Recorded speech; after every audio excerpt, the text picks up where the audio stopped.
What's up, everybody? Welcome to episode 36 of Overhand Right Radio. It's Cole and Jason back at you again. And today we're going to break down a fight from London, England. And I've been looking forward to this fight for a long time. Of course, it's Alexander Volkov versus Fabricio Werdum. That's a headline I've been looking forward for a long time, man. So it's going to be a good one. We're also going to talk a little news and rumors, because what else are we going to talk about? We're MMA fans, we're MMA junkies. So of course we're going to talk about that stuff. Cool, I got to get into this, man. Over the weekend, there's been, if you look at it, UFC 222, good card. 223, good card. Of course, you got 225, 226 shaping up. The only card that kind of wasn't shaping up over the last little bit was UFC 224. But now we got a little more insight on that. And of course, with the headliner being Raquel Pennington and Amanda Nunes, officially, that we touched on a couple podcasts ago, we talked about that. But there's another fight that wants to go down, and it's a pretty big one in the featherweight division. And that's because former featherweight champion Jose Aldo said he wants to get back in the octagon, and he put out a challenge to little heathen Jeremy Stephens. And I gotta say right off the bat, man, I don't know if that's the best decision for Jose Aldo, career-wise and fight-wise, but I think it's an interesting fight. When you heard Jose Aldo call out Jeremy Stephens, what did you think about that? It's a tough fight, but if he doesn't fight Stephens, he can't fight anyone lower. I mean, he's Jose Aldo. If he fights anyone outside the top five, he's really just looking for a win at that point. True, but here's a question for you. Oh, no, but it's a tough fight coming off your two losses. Yeah, I agree. But Max Holloway's a beast. But here's the thing. Jose Aldo's number 2. Of course, Ortega went up to number 1 after his vicious knockout of Frankie Edgar. Frank Edgar drops to number 3. Then you got Cub at 4, and Stephens would be 5. This is nothing against any one of these fighters, because I respect them both. But doesn't Jose Aldo kind of maybe look at Cub Swanson coming off loss to Ortega possibly and go, that might be an easier fight than Jeremy Stephens, who's coming off of knockout victory after knockout victory after knockout victory? Like, you know what I'm saying? Jeremy Stephens is he's on fire right now, he's got that right hand that's deadly to anybody. I think Cub Swanson might be a more favorable matchup to Jose Aldo rather than Jeremy Stephens for Jose Aldo. True, but Jose Aldo's I know what you're saying. Well, he's lost to Max twice, but Jose Aldo's objective from his recent interviews, his quotes, all that stuff, is to still get the belt back. Well, how do you do that? Versus the guy that's probably second up to fight Max Holloway after Ortega is who? Well, that's Jeremy Stephens. Well, if I beat Jeremy Stephens, then I'm the guy after Ortega to go fight again. Now, would he fight Max for a third time? That's a whole nother subject and debatable. Joseph Benavidez talked about fighting Mighty Mouse again at some point. Yeah. That's its own little gray area. It was interesting because people thought Jose Aldo, okay, after he lost Max Holloway twice, jump up to 155 was a no-brainer decision. But like you said, he wants to go after the title. So I don't know, man. I don't know if that's the best decision for Jose to stick at 145.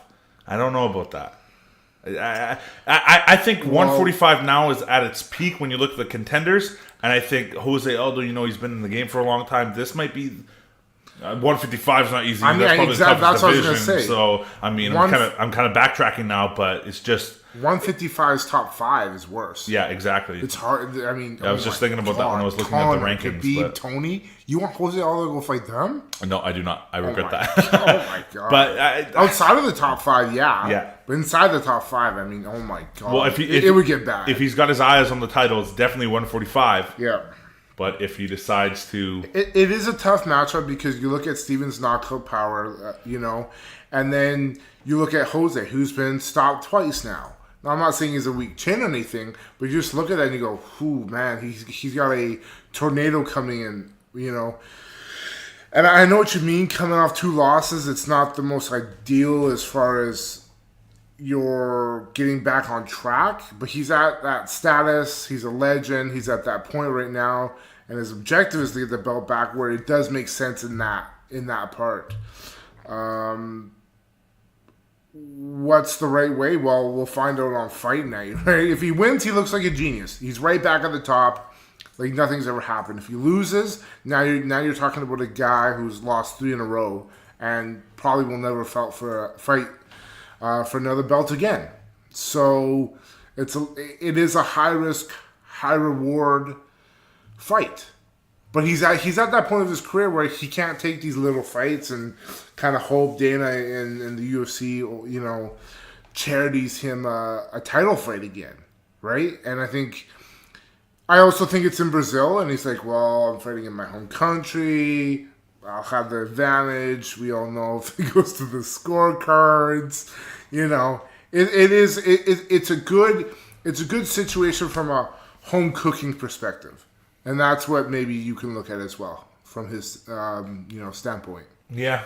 Okay. I see that point. I mean, overall, just speaking, getting back to 224, if they add Jose Aldo and Jeremy Stephens to the card, it's shaping up. Originally when they did this card up, I was like, I was a little shaky on how this was actually going to play out. But now it looks nice. It looks nice, man. Amanda Nunes, Raquel Pennington, like we talked about. Vitor Belfort and Leandro Machida in Leo Machida got a win last time, but it's always must win for him, especially in the middleweight division. Jacare Souza, Kelvin Gastelum, sees a lot of depth coming in. Yeah. What else? I mean, you go to announced belts, Volkan Ozdemir, Glover Teixeira on there, Brian Kelleher, John Lineker. It's going to be a phenomenal card. It will be one where you're watching from the start of the prelims to the main event. Now, there's no blockbuster names, but like we saw with. What was the last card? 222? 222, right? No big names, but great card because you have incredible depth. And sometimes that's better than just having the two big names and, one fight busts out. Now you're hedging on the main event to be, super legit. So, no, but it looks good. And also Chicago is starting to shape up big time as well. Yeah, 225. That's because CM Punk got announced, right? Yeah, right. Old jokes, old jokes. Does he have an opponent? Yeah, he does. Does he? Yeah, he knows it. I'm trying to look up who it was. I forget. Mike Jackson. Jackson, yeah. I remember the last name being Jackson. So. Yeah, it was Mike Jackson. Yeah. That goes down from Chicago? Yeah, Mike Jackson. Yeah. Actually, on that too, speaking of that, Claudia Godela, Carla Esparza, Joseph Benavidez versus Sergio Pettis, Overeem versus Curtis Blades, Rashad Evans versus Anthony Smith, that just got announced. Oh, God. Rashad's in for a tough fight. Rashad's return to 205, man. That's a tough fight in Anthony Smith, man. I know Anthony Smith got knocked out by Thiago Santos, but he hurt Santos in that fight. Rashad has not looked good for a long time. No, you know what? And Anthony Smith is a guy that's if you're tentative a bit, that's a tough fight. I will say this: Rashad doesn't win this, he's leaving his gloves in the octagon. Because then you're looking at he might be forced if he doesn't win this. Fifth straight loss. Sadly. A last two by a split decision, which I had him beating Sam Alvey and Dan Kelly, meaning I don't think he won the fight. I think he should have won the fight handedly. But if you're no knock to Sam Alvey, but if you're, I don't know what Rashad's like. He just wants to keep fighting, and that's okay. You know what's funny? He's lost 7 times, and 4 of them have been in his last 4 fights. He's just gone. Well, he's hit the decline. Yeah, and you know what? It's nothing against his chin or something. It just looks like. He looks tentative. Then again, it was. I didn't like the move to middleweight. I thought it might be okay. He just doesn't look explosive enough at middleweight. So him jumping back up to 205 is that's when we saw Rashad Evans shine. So I think 205 is the place for him. Here's the thing: people hit a rough patch. What do? You move down in weight. Middleweight division at that point when he moved, a little light. Yes. As far as quality depth. Don't forget when he moved down, that light heavyweight division, that top 5 was murder row. Yeah. John Jones, DC, Gustafson, Glover had just freshly come off a loss to John Jones. Well, when he moved down, that was after the Glover knockout. Yeah. So I get it at that point, but I don't know. We'll see, man. We'll see. I'm always rooting for him, man. Always liked Rashad. He's got to bounce back. I'll just say that. But yeah, no, the Chicago card's looking really good. That looks like a really good one. Speaking of 226, we're just moving along the cards. 224, 225, 226. DC fights, of course, we know Stipe Mocic in one of the most anticipated fights of the year. But Gustafsson came out, man, and he is not happy about it. And he came out and said that DC's kind of ducking. He's avoiding other fights at the light heavyweight division. And you know what? I try to look at it from both perspectives. And I go, okay, Gustafsson, you know what? He's the clear number one guy. He should fight for the title. But then I look and I go, man, you already lost to DC. DC's pretty much wiped out everybody in the division. I know some people will talk about, well, John Jones beat him twice, but we all know how that's working out because he had a hearing the other day. So I consider DC the champ, bar none. I consider him the best 205 in the world, and he has cleared out his division. Glover Teixeira, Were you surprised? Were you surprised at the John Jones hearing? No, that he not might at all. get 4 to 6 years. Well, suspension. It's yet to see what USADA does with him, right? All the things leading up to him, and was like he was going to fight in 2018.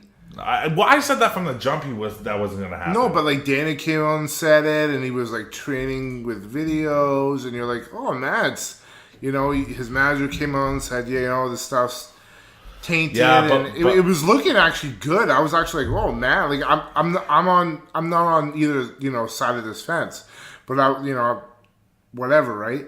But I was like, oh man, he actually might come back. And then when they were like, suspension removed, you gotta pay $250,000. You mean license removed?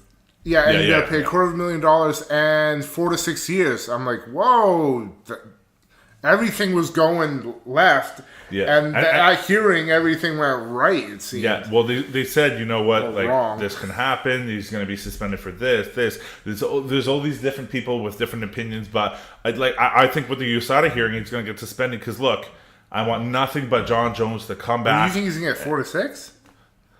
You know what? I'm not educated enough on this. I got to do my research a little bit more. But I think someone on Twitter was saying he could only get possible 2 because of something.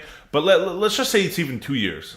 I think that's but just that they put up like 4 to 6 is a long. Oh, that's a long time. But you got to also remember, they were going to say he's a multiple time 2 to 3 offender, right? Like if this was John Jones twice, you go okay, but all the evidence, from what I know, very little I know, as far as what the media is telling me, Daniel's telling me, whatever, is that it was looking like it was truly tainted. And he didn't have that much culpability with what he was taking. Now, you should always know what you're taking. But it looked like they had some good evidence on his side as far as... True, but he also said some stuff like his management team would forge his signature and some documents and stuff. And when you kind of say that, it's like you want to plead this case where you're squeaky clean and you didn't do anything and you followed the rules. And then as soon as he sidetracked and went, oh, I didn't really follow the rules, my team kind of did this for me, the judge kind of looks and goes, well...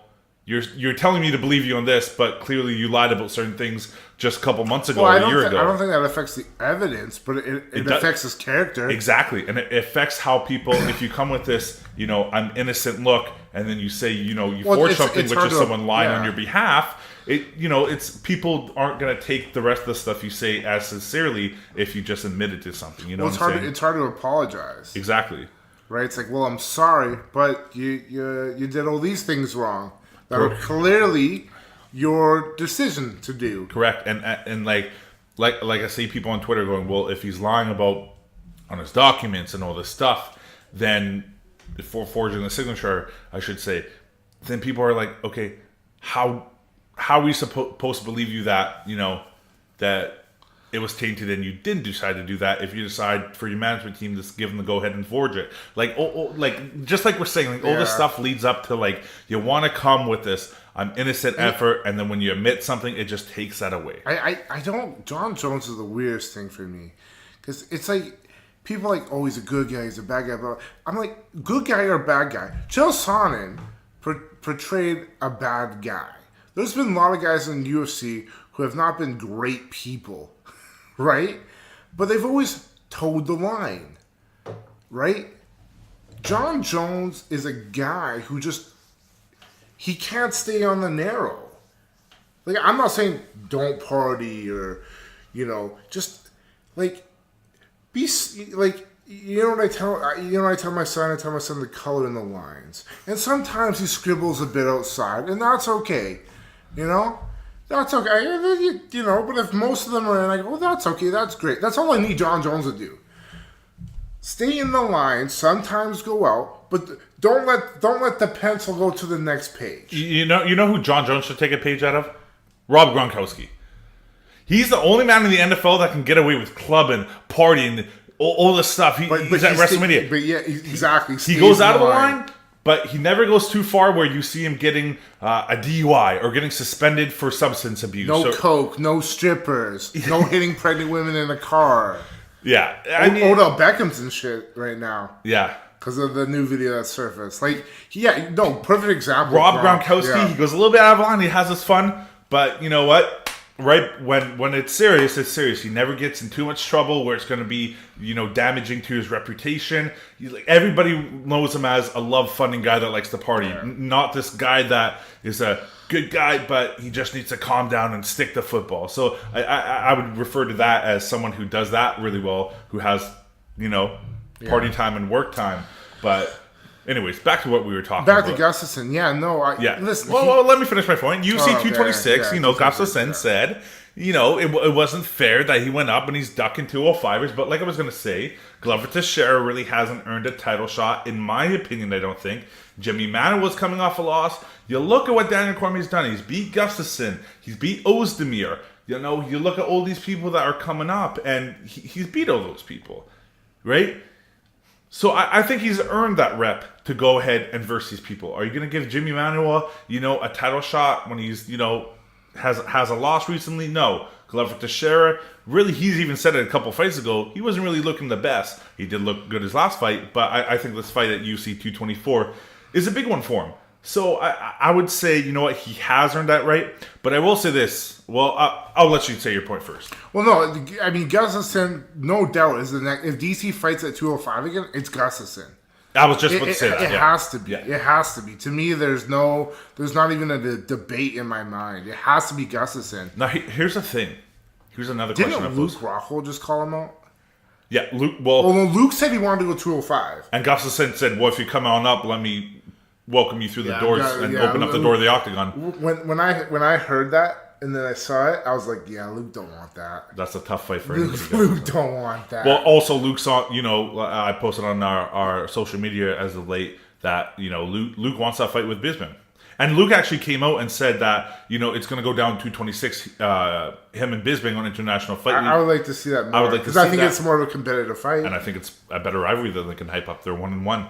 And what I was going to say was that he's been calling that, so I don't think he's going to move up to 205. But when you look at DC, I think he's earned the right to go up and fight at heavyweight. Now, my question to you is, if DC, let's say, beats Stipe Mocic, and he has the two belts at the same time, the heavyweight championship and the light heavyweight, does he stay at 205 or does he move up and fight at heavyweight? Because if you're picking Stipe to win, then you go, okay, as soon as DC loses, he's going to come back down. But if you're picking DC to win, then you're going, okay. You would think, okay, though the trend and the thinking of most fans of Dana White would be if you move up and get a title, like Conor did, you stay up the weight you got it at. Yep. Now, there's one problem with DC with that, Cain Velasquez. True. How that dynamic with Cain being in the same division does murky the waters if he'll stay there or not. Yeah, exactly. I like that he would. Well, here's the thing. If he goes up, I like that he'd have different matchups. Yeah. Right? Find different matchups that are winnable for him because he has fought a heavyweight, won a Grand Prix in Strikeforce. He's undefeated at heavyweight. Exactly. My personal take, I think from a technical standpoint, Mocic is an easier fight than Gustafsson. And that's coming from me, who knows, hey, DC's beat Gustafsson. But Gustafsson, to me, has more technical he has more technical advantages over DC than Stipe does over DC. Now, that's technically, okay? People don't get crazy mad over here. That's technically. Because I think Gustafsson has great boxing and decent takedown defense. And remember, he's stuffed Cormier a few times. Now, when we talk about just pure size, power, how they put it all together, Stipe's the tougher guy than Gustafsson for DC. Yes. But either way, DC's getting a tough fight. The chance that he'll stay there in heavyweight is based on Cain Velasquez. Does Cain Velasquez come back? Well, he's coming back. Who does he fight? And does he win? If he comes back and he fights, I don't know, Brock Lesnar and wins, is he the next guy in line? If he is, do he and DC fight? Does Cain drop down? Because that's a possibility. Does DC drop down and vacate? Remember, if DC wins, we don't have this problem isn't there. And if DC moves up, Gustafsson fights for the vacant title either way. Gustafsson's next fight, unless he takes a fight just to stay active, is for the 205-pound championship. Hell, that might be against Cain Velasquez. In a weird world, like DC wins, Cain drops down, and Cain's in the. Who knows? Cain drops down? Yeah. To 205? Yeah. He will never drop down to 205. Wouldn't put it past him. He won't drop down to 205. That's a hard weight cut. It is. He's not going to cut 40 pounds. But the dynamic between him and Daniel, if Daniel wins, how's that going to play out? Someone's got to. Yeah, they either clash. There's no way Cain's dropping down. Then they would have to fight each other. You know what? Unless DC. I think they're so competitive, they wouldn't mind fighting each other. Ooh, I know they train hard in the gym, but there's a different level. True, that's true. You're trying to go in there. And, in the gym, you're going hard, but you're not trying to take someone's soul in the gym. Right? You might try to hit him and beat him up. That would be a great fight to see, though. Yeah, it would. That'd be sick. But in a real fight, you're trying to take someone's soul. Here's my take on it. And I don't know if, Here's my take on it. DC did say coming up soon he plans on retiring pretty quick here.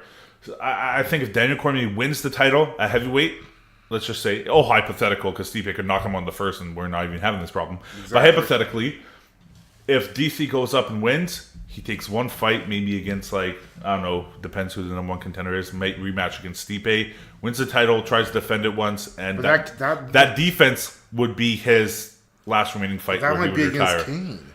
Nah, because you know what would happen? DC and Cain would get in a room and he would go, you know what? I'm going to retire after this fight. Let me defend it once. Cain would go, okay. They would go to the UFC. Hey, Mr. White. Hey, DC's going to defend the title against Stipe because Stipe is obviously going to get a clear rematch when he loses the title, whenever that be. I don't have that in the near future, by the way. And then Cain's going to go, okay, by the way, Dana, I just won my last fight at 226 if he's on that card. And he's going to go, okay, can I get the shot after Daniel no matter what happens? Yeah, okay. Whether that be vacant if Daniel wins again or whatever. It's all hypothetical, but I think I would love to see that fight. I don't think they would fight each other. Now thinking about it. But I think Daniel Cormier, even if he wins, will say this is my last fight. Because what Daniel Cormier wins the heavyweight title.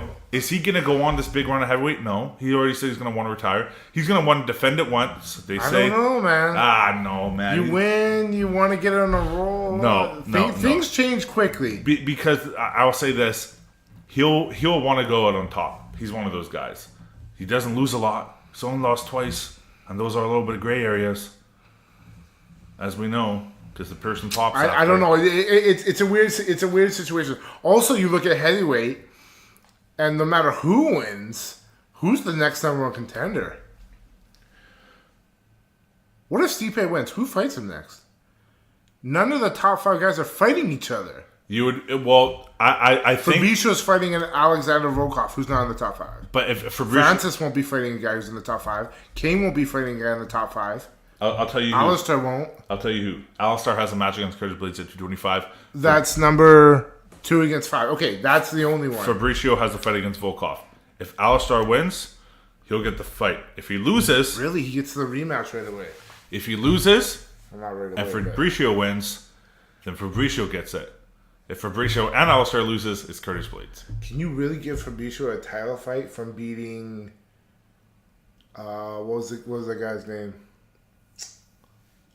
Are you talking about his last couple fights? Yeah. He's beat Marcin. He's beat Walt Harris on that short notice, and then he lost. He's also beat No, that was it. Travis Brown, and he lost to Alistair once when they fought at 2-13. Okay, so his last 3 wins have been a guy who's outside the top 10, Travis Brown. a guy who Then he lost to Alistair. Then hasn't been outside.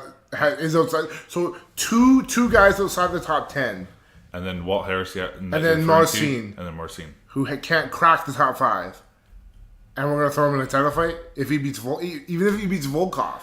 Where's Volkov right now? It's all about math, man. It's all about... Where's Volkov? He's number 8. Look, technically, we'll get to predictions later. He's going to beat a bunch of guys who aren't in the top 5 and then we're going to throw him into the heavyweight title picture?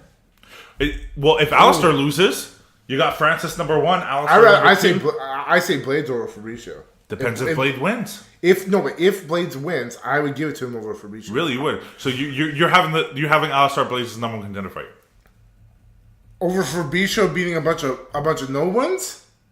Volkov would be his biggest test to date in his last 3 wins. Okay, so your biggest win is against a guy at 8. I would have to agree with versus somebody who's versus Alistair or Blades. Either one of them win, they can claim, I'd be a top 5 guy. Fair enough. Especially if Blades wins. Because if Blade wins, he can go, I just beat number 2 and none of those top 5 guys that beat me. I would have to agree with that. And he beat number 6 in Mark Hunt. Exactly. He'll do more in 2 fights if he beats Alistair than Fabricio's done in the last 5. Let's be honest. That'd be a fair statement. I don't like streaks. I'm not a big streak guy, if you haven't noticed. Glover went on a big streak. What happened in that fight? In the John Jones fight?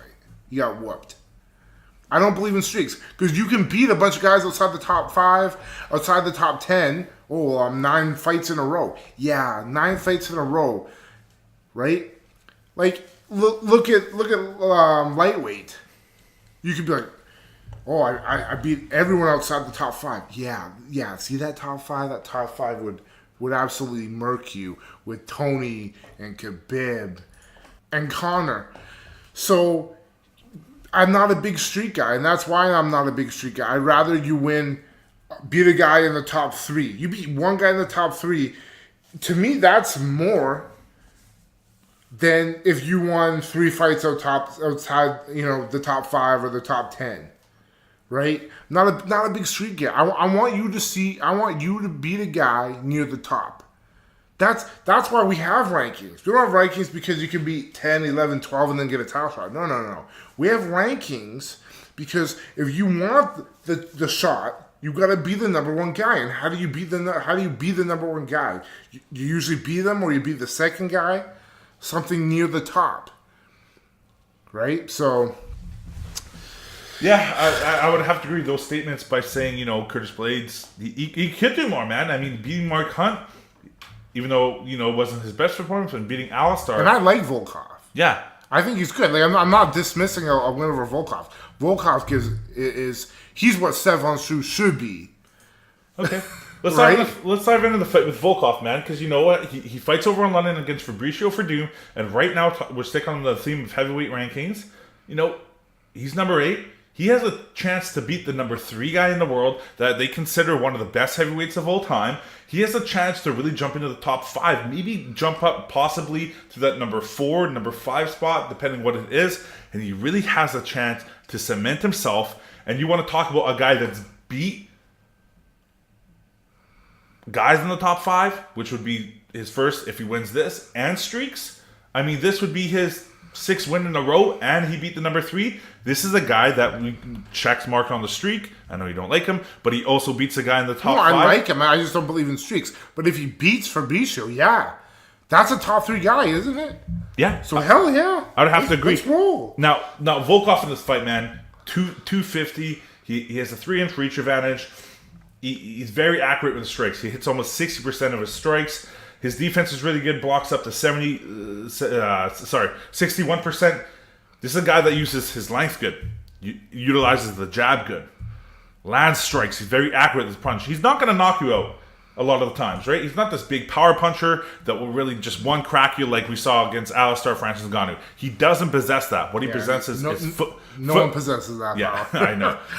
He possesses good foot movement, accuracy, and he utilizes the jab very good. Something that Stefan Struve should do, which he won his last fight against Stefan Struve and TKO'd him. You look at the other side, you look at Fabricio Werdum. Okay, Walt Harris, that was pretty much, if we're big wrestling fans, it's a squash match against Walt Harris, late notice. Marcin, he used the jabs, he used his kicks really good. He was just the faster fighter, more technical in that fight. But he didn't look great. He didn't look too great, and now what I was going to say, the Alistair Overeem Fabricio Werdum. That fight should have been a draw. Yeah, I agree with that too. He did clip Alistair at the end though. So you know what? I look at this fight and I'm going, man, just from the last couple fights, the dog has looked better in this fight. He really has. And look at Volkov. He has experience over at M1. He has experience doing 5-round fights, which this is in a heavyweight. And he has gone the distance because he's been a Bellator heavyweight champion time after time after time. I look at this and I go, he's versed the heavy punchers like Roy Nelson. He's versed the tall guy like the Stefan Struve. Can he verse a guy like Fabricio that possesses good technical Muay Thai and the Jiu-Jitsu game?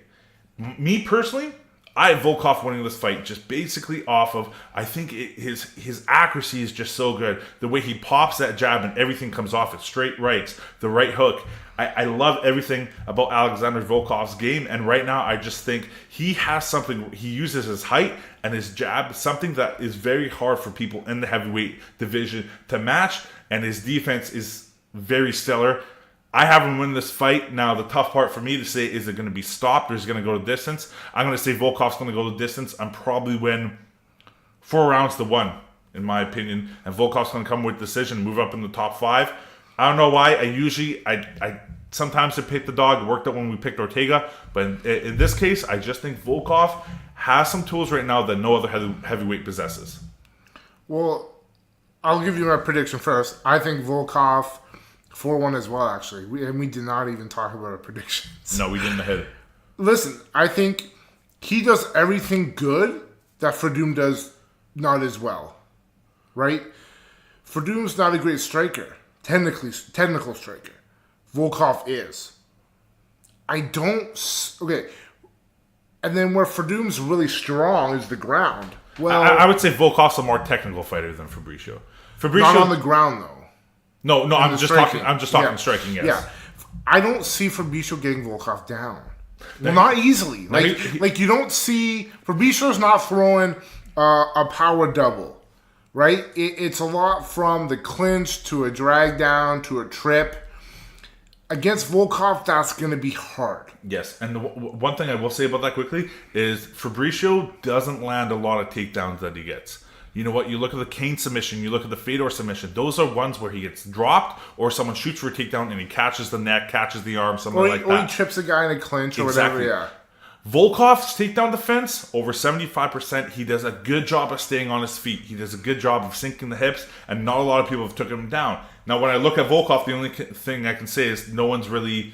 Okay, if Volkov does get taken down, he hasn't really versed anybody on the level of jiu-jitsu that Fabricio Werdum is, which is a high-level black belt. Yeah, exactly. But that being said, Volkov does possess the stuff to keep this fight on the feet, technical boxing, and stay there, not get taken down by Fabricio, because his takedown defense is very underrated. Yep, and if he can keep this striking, I think he can slowly pick apart Fabricio Werdum. I think he'll land clean enough to win these rounds, and that's why I have him winning. I don't see Fabricio getting it down once. I think, you know what? I gave Fabricio 1 round because I thought he'll get it to the ground once. At some point, he'll give it to the ground once. I don't think he'll finish it. But over the course of a fight, I think Volkov's just going to, not like tee off on him, but I think he'll touch him enough where he wins on the judge's scorecard. And an interesting thing about this is Volkov likes to throw that body kick a lot. And I'm just thinking if he can utilize that and somehow go upstairs a couple times, maybe for a head kick, because he does have some vicious kicks on him. Maybe that might be a tool in his arsenal. Also, I just want to backtrack here. When I say Volkov doesn't really have one knockout power, what I mean is he's not going to flat someone cold. What he does really well is rock people, and then he has that ability to swarm people and finish them. The combinations. Exactly. Yeah. He has a good sense of being patient when he's going up to someone in the cage, landing the strikes, putting combos together to just wilt someone to the point where the ref has to jump in and stop it. He doesn't have the one-punch KO, but the technical ability and that patience that he has and the footwork leads up to where he gets people rocked. He either finishes them on the ground, pounces on them, or back up against the cage and he just tees off on them. But if we're both agreeing 4-1 Volkov, look, Fabricio Werdum, it just has to do with he hasn't looked his best the last couple fights. Now, Fabricio could come out this fight, take down Volkov, get a submission, then we're going, hey, okay, we doubted him, and then he's looking like a world champ again, which would be a big fight for him if he can beat Volkov, to kind of shut our mouths and say, okay, beat a guy in the top 10. But I mean, as of late, it just looks like Volkov's riding this wave where he's just coming up and beating challenger after challenger in the UFC, and he's riding that wave. I see this Werdum fight a lot as going like the Marcin fight. I see it a lot going like the Marcin fight. Can't take him down, have to strike with him. Well, the problem why I'm picking Volkov is I'm going based on how the Marcin fight's going to go. Now they're different fighters, but that's how I see the scenario going out. I'm thinking, ooh, okay, striking match now. Man, that's going to be tough because Volkov and Marcin, from a striking perspective, are on two different planets. Well, Fabricio couldn't, if he barely kind of snuck by Marcin, as far as the striking goes, man, Volkov's going to be 10 times harder, and that's why I got Volkov. Yeah, and the funny thing about Volkov, man, he can be one of the. I don't know if there's been another guy who's done this, but he has a possibility to make a run and be, depending how far he gets, a UFC champ, an M1 global champ, and a Bellator champ. And you know what? He's been champion in 2 organizations, and he's been in the 5-round fights. That's one thing I like about Volkov in this fight. Very well conditioned. Never really seen gas out. He always is the person that wilts the person that gasses out. And that's hard for a heavyweight, man. That's hard, but we have Volkov winning this one. Dan, we're going with the dog again. I also think he's the best kickboxer currently in the heavyweight division. I would have to agree with that. Now, people are going to go, Alistair. I'm going to go, Alistair hasn't displayed that in a while. Yeah. Right? So, currently, at this moment, I think he's the best kickboxer, which is not good for Werdum. I'll say that. What about that Jimmy Manuwa fight? Jimmy Manuwa, man, you know what? Coming up, everybody kind of had Jimmy Manuwa as a shoo-in, man. Versus DC next after UFC 214. Volkan Ozdemir knocked him out. Still love that knock him out. The uppercut back against the wall. Landed a couple uppercuts. Saw him weak in the knees. Boom. Hit him again with the uppercut and followed up. And Jimmy Manuwa's got to bounce back. You know what? He was on such a wave too off that OSP knockout and the Corey Anderson one. But he's got to get back on track versus Jan Blachowicz. And you know what, man? I think this is a very step up in challenge for Jan. You know what? You verse Devin Clark. You verse guys like that, Patrick Cummins that you lost to. Okay, I understand that. You lost to Gufstasson. Okay, I understand that. But you're going against very steep competition in Jimmy Manuwa that can really shut your lights off with any right hand that he lands. And Jan, this is a tough fight for Jan. He's a huge underdog in Vegas, and I can understand why people are leaning towards Jimmy Manuwa. Now, if I'm Jimmy Manuwa, you got to learn from your mistakes. Your defense last time was not up to par. You had the Singer collar tied with the left hand, left your chin exposed, and you paid for it. Now, do I believe Jan has the same power as Volkan Ozdemir? No, I don't. I think when you look at power, when you look at striking, you look and you think Jimmy Manuwa's the favorite in this fight. How I see this fight going, I think Jimmy's going to put the pressure on him. I think he might be able to catch Jan creeping in early and rock him a little bit. And right there, I think that's going to set the tone where Jimmy's going to put the pressure, look for aggressive. I want Jimmy to be patient, though. I don't want Jimmy to start cocking that right hand and, not setting it up and just looking for it like we saw in the last Mike Perry fight. Not hiding, not disguising it behind anything, not disguising it behind a jab or anything like that. Just cocking it and throwing it. That's not going to work this fight. Be patient with it. Try different stuff and get him circling to that right hand and then throw that. Set it up with something. And I think you'll get the knockout. I'm going Jimmy Manuwa knockout in the second round. If I have to go to Juan, I'm going to say make this a grinding fight. You kind of have a blueprint. What happened with Volkov Ozdemir and Jimmy Manuwa, you do possess power to knock him out, but you got to make it your fight. If you're staying up there and standing in the pocket, you don't want to do that with Jimmy Manuwa, but in the end, I do think Jimmy Manuwa is just going to catch him in the second round and probably finish it with another devastating knockout. Very similar fighters as far as they like stand up, like a brawl. Jimmy's definitely got the power advantage. But Jan's a tough guy, man. You know, like a lot of guys don't finish him. His striking is not as clean and is not as powerful as Manuwa, but he does possess, you know, enough power. If he hits Jimmy Manuwa clean, he can hurt him. I'm not gonna say he's gonna flatline him. He can hurt him. I think Jimmy can flatline him. But Jan, he is a very tough guy. You know, like he's a guy that likes a war. And I think if he can mix it up, grind it out, and then it's only a 3-round fight.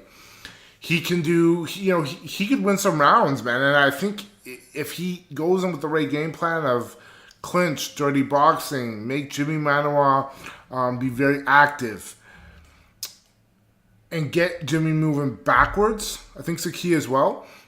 I think he could win like a 2-1 or a split decision for sure. But I got Jimmy Manuwa winning this. Oh, I don't know if he's gonna knock him out, man.